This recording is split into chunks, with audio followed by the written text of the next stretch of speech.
For 1600 years, a group of monks has been climbing vertical cliffs in the Ethiopian highlands to protect a record the rest of the world was told did not exist. In our first investigation, we witnessed the physical geography of these monasteries, the stone fortresses known as the ambas, rising like jagged giants from the desert floor. We stood at the threshold of a room where the oldest preserved Bibles on earth are still guarded by hand. We saw the weathered ropes and the basalt walls that have served as the shield for the 81st book. But as any investigator of lost history knows, finding the door is only the beginning. Tonight, we move past the stone and the rope. Tonight, we enter the testimony itself. If you haven't seen our first chapter on the secrets of Axum and the Ark, you will find that the door is already open. But tonight, we are walking through it. We are looking for the missing pages of the human species. Stop what you're doing for 30 seconds.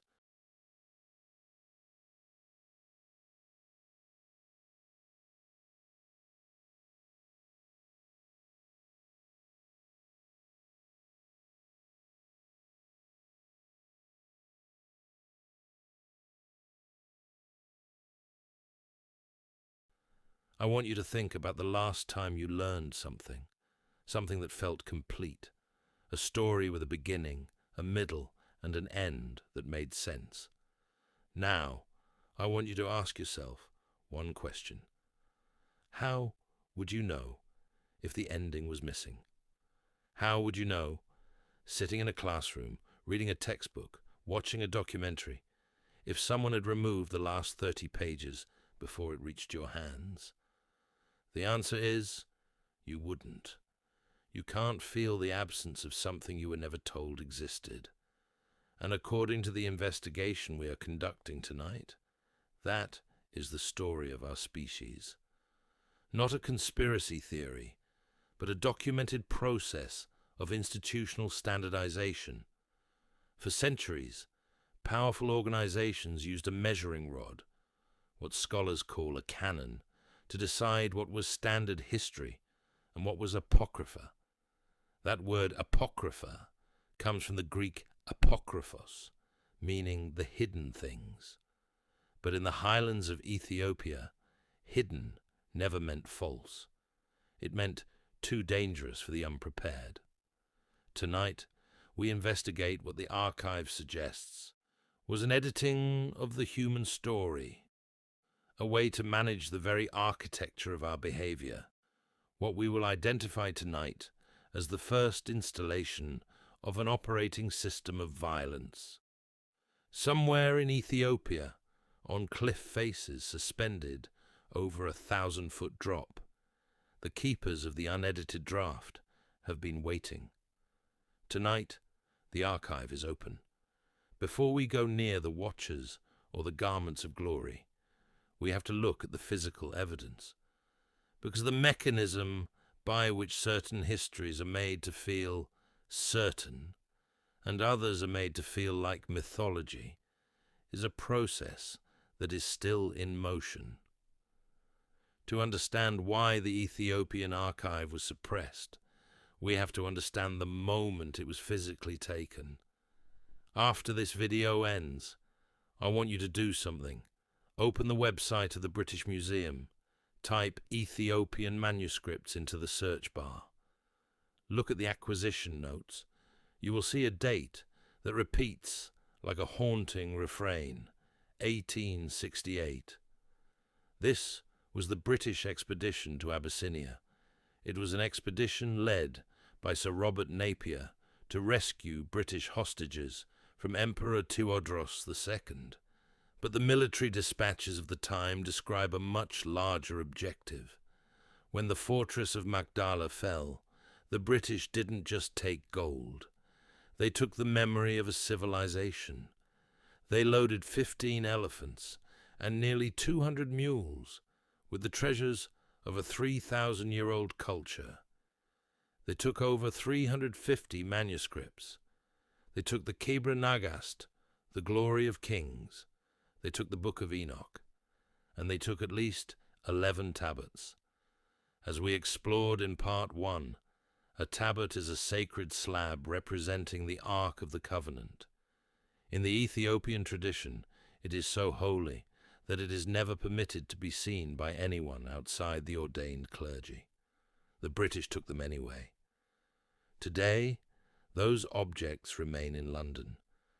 They are held in what reports describe as a state of permanent seclusion in the museum's basement. They are never displayed. They are never photographed. They are objects that even the museum's own staff are restricted from viewing.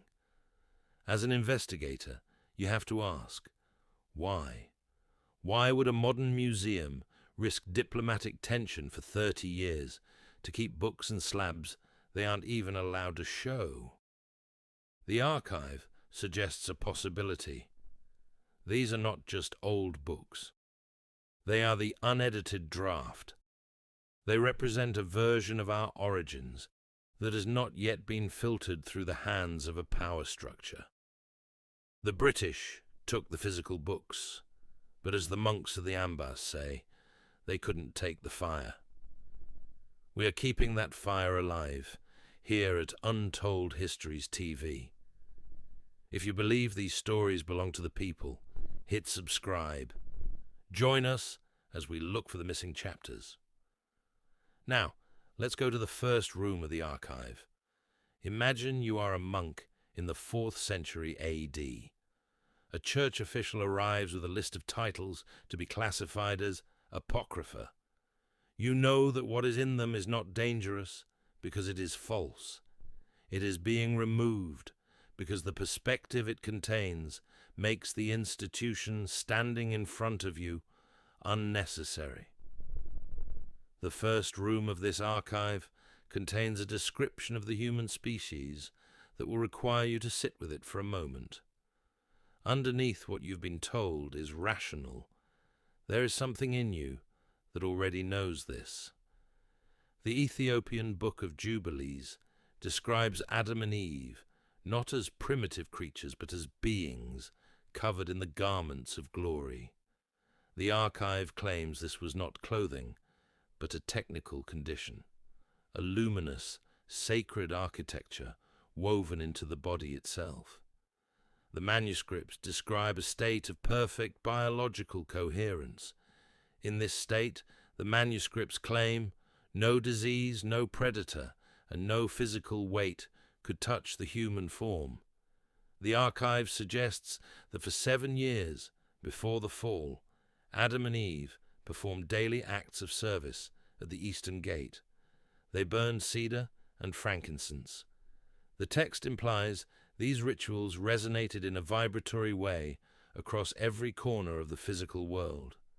This was the default state of humanity, complete, intact, unbroken. But then, an argument was introduced. The entity that entered the garden didn't come with a weapon. It came with a logic trap. It convinced them that their garments of glory were actually a limitation, a blindfold keeping them from the knowledge of more. The archive presents this whisper as the archetype of every institutional deception that followed. Make the people feel incomplete. Make them reach for the more being offered, and in the reaching, they release the power they already had. The moment they reached, the light contracted.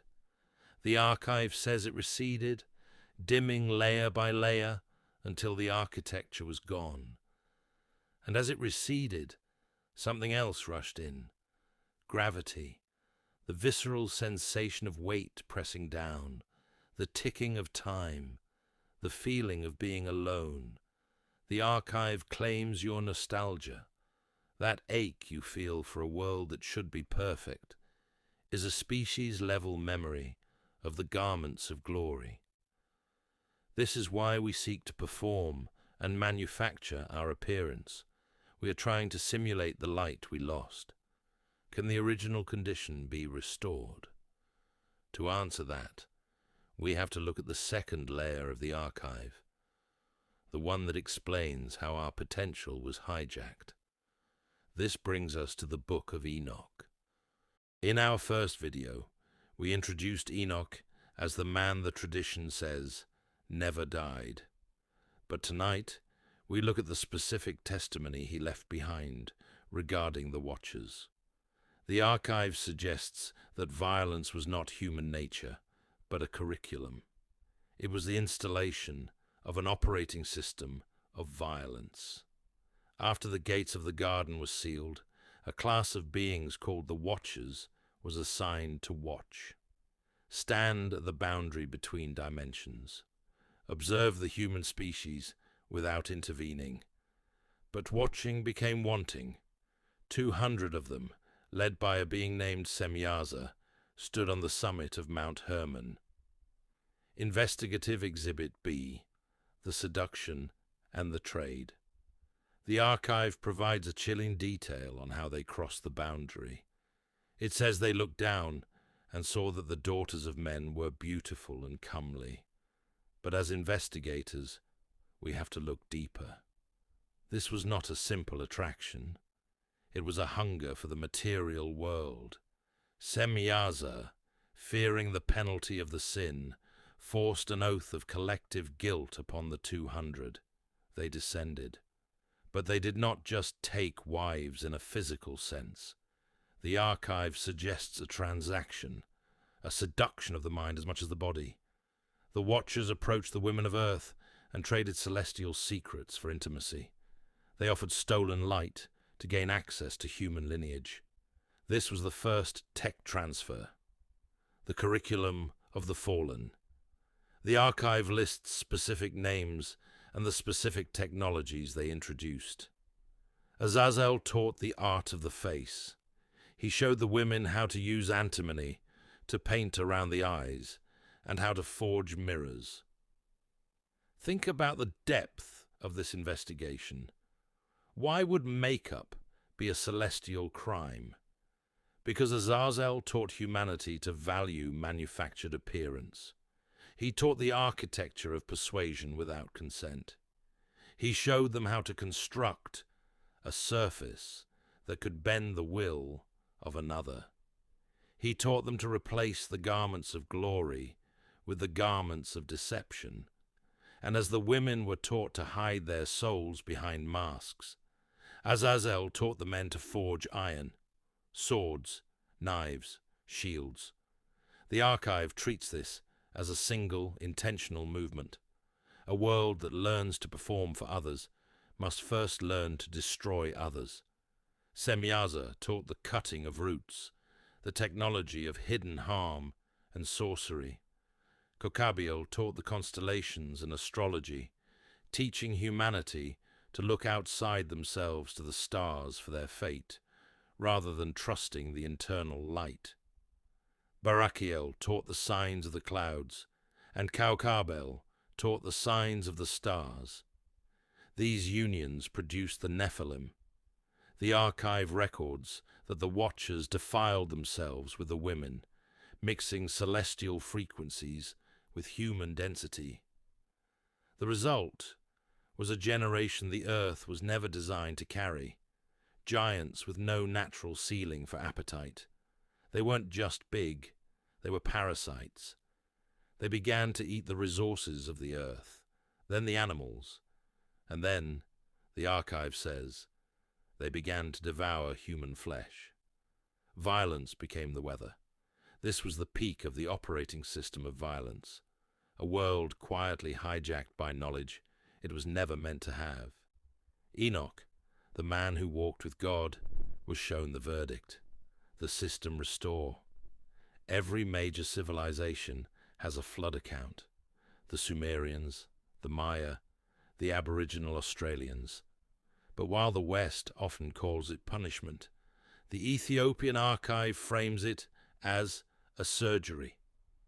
Noah was chosen because he was pure in his generations. This is not a statement of morality alone. It is a statement of lineage. His biological blueprint remained an uncorrupted copy of the original human blueprint. But look at the detail, the archive records that was removed from the common story. The bodies of the Nephilim were destroyed, but their spiritual nature was not, because they were neither fully human nor fully celestial. They occupied a category the created order never intended to accommodate. When the water covered the earth, their physical frames drowned, but the stolen light inside them had nowhere to go. They stayed here, bound to the physical earth, seeking human minds to let them back through the door. The Book of Enoch calls them the evil spirits of the sons of the giants. We have a simpler word: demons. Now you know where the archive says the word comes from. Not from mythology, but from a waste product of a war that happened before history began. The flood ended the giants. It could not end the operating system they installed. Does the description of a world where manufactured appearance has more power than truth feel like ancient history? Or does it feel like your phone at 2 a.m? The archive claims that the technology of the Watchers, the normalization of violence and dependency on external authority, is still our operating system. Finally, we must look at the book that was set aside because it was too empowering, the Apocalypse of Peter. This book was excluded from the canon because it describes a universe where the gate is inside the soul itself. It presents a model of perfect justice, where every soul gravitates toward the spiritual condition its own choices have built. The universe does not punish, it mirrors. If the gate to the divine is already inside you, then the institutions that claim to hold the keys lose their power. That is a teaching of extraordinary empowerment, and it carries a weight of extraordinary responsibility. It means you are the architect of your own afterlife. The word apocalypse does not mean the end. It means the lifting of the veil. We are living in that age, an age where the mechanisms of suppression are struggling against a world where the archive can no longer be hidden. In many of these traditions, there is a recurring spirit, a silent mandate, that the monks of Ethiopia have followed for 1,000 years. This was hidden. Now it is found. Write it again so that it is never hidden again. I have written it again for you tonight. What part of this investigation felt like a memory you already had? Which chapter hit you hardest? Was it the garments of glory or the specific trade of the Watchers? Drop your answer in the comments. If you want to see the full context of how this archive was found and the mystery of the Ark we covered in Part 1, click the video on your screen now. Subscribe to Untold Histories TV. The investigation is far from over.